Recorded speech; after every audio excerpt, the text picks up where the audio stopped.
Our first move is the single arm squat press.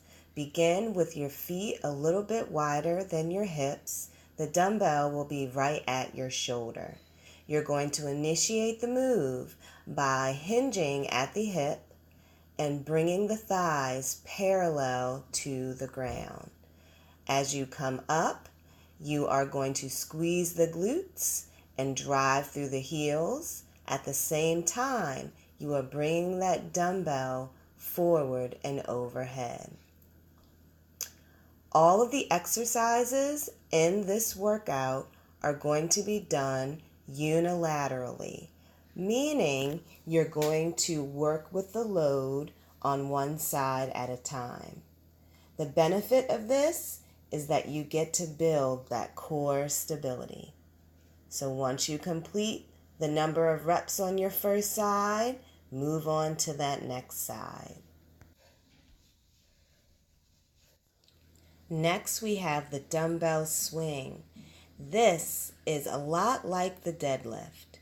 You're going to initiate the movement by hinging at the hips. Then you are going to squeeze the glutes and drive those hips forward. It's a hip thrust. No movement in the arm, it's all in the hips. You should feel this move in the back of the legs and the glutes. All right, it's time to give some love to the front of the leg again. We're moving on to front squats. So just like before, feet are a little bit wider than hips. You are going to hinge back with the hips, but this time your thighs will come parallel to the floor.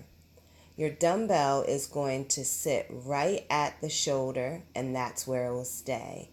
I like dumbbell front squats because it forces you to keep your chest lifted. That's a common mistake people make when they squat. They tend to drop their chest. So this is cool because it corrects that.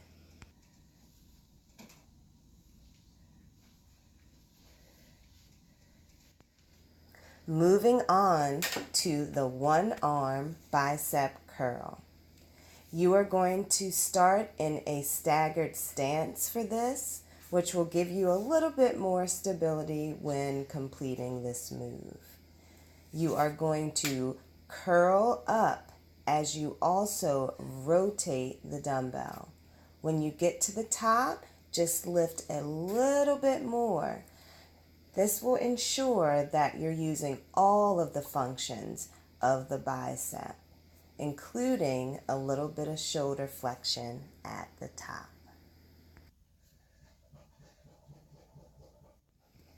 At this point, you might begin to feel a little winded. Keep pushing. If you need to take a break, you go ahead and do that, but the object is to complete all of these moves without a break. And our final move in this complex is the suitcase deadlift. Initiate this movement by hinging at the hips, then squeeze the glutes and thrust the hips forward. You should feel this in the glutes and in the back of the legs. Since the load is on one side, you're going to have to work to keep your shoulders even. Engage those stabilizing muscles as you complete this movement. Take a 1 to 2 minute break before completing the routine again. You may need to work up to more than one round. The object is to get to 3 or 4 sets of this entire routine. But don't worry if you struggled through the one. You will work up little by little, adding more and more sets. Thanks so much.